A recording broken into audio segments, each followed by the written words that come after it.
for Kooyong. Thank you, Deputy Speaker, and I rise to support the motion moved by the member for Curtin.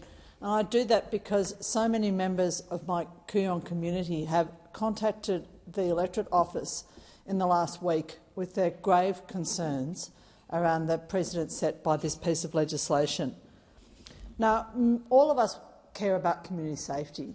Certainly in Victoria, we've had a significant increase in the incidence of aggravated burglaries and home invasions in recent years.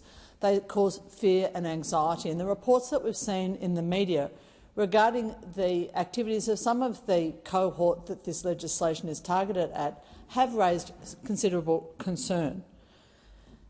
All of us care about keeping Australians safe.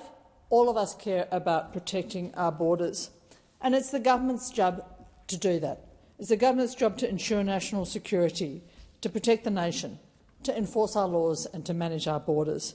But it's also the government's job to act as a democratic government, to deal fairly and with justice with some of the most consequential decisions that a government can make. The decisions about deportation, detention and transfer of individuals who are vulnerable individuals who lack the ability to the power to platform to defend themselves. Now, we've seen with the NZYQ cohort and the way that the government has chosen to deal with it a really concerning tendency to keep moving the goalposts when they don't suit the government. What we've seen is that the government is unhappy with the High Court rulings around it, that its actions have previously been illegal.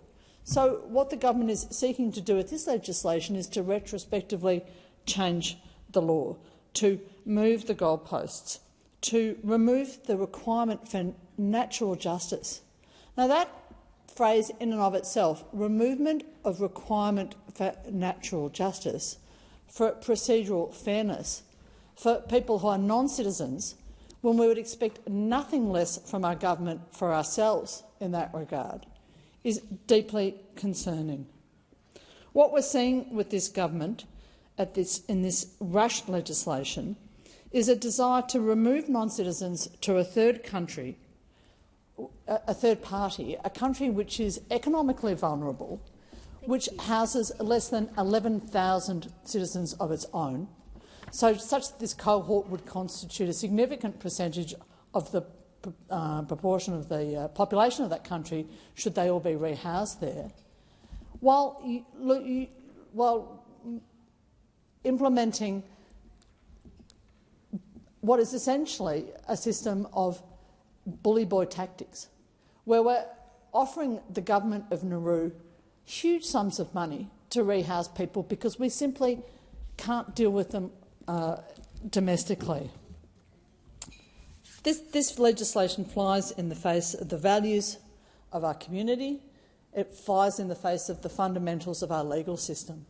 And so before we enact something which could well prove just the very beginning of a pattern of governmental activities, the limits of which are not at this point clear, it makes perfect sense that we subject this legislation to further examination. As a member of the Joint Parliamentary Standing Committee into Human Rights, I think that that committee should have the opportunity to examine this legislation. And we owe nothing more to our own communities and to all of the vulnerable people in this country who could potentially fall under the limits of this sort of legislation in the future than to legislate it with justice and with the sort of patience that decisions of this magnitude deserve.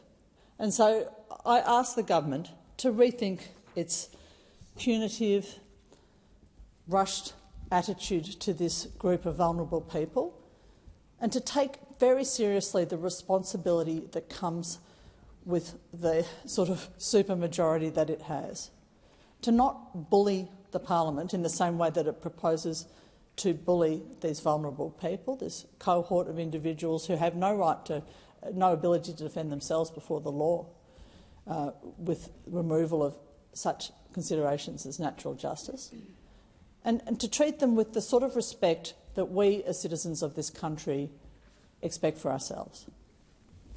Are there any further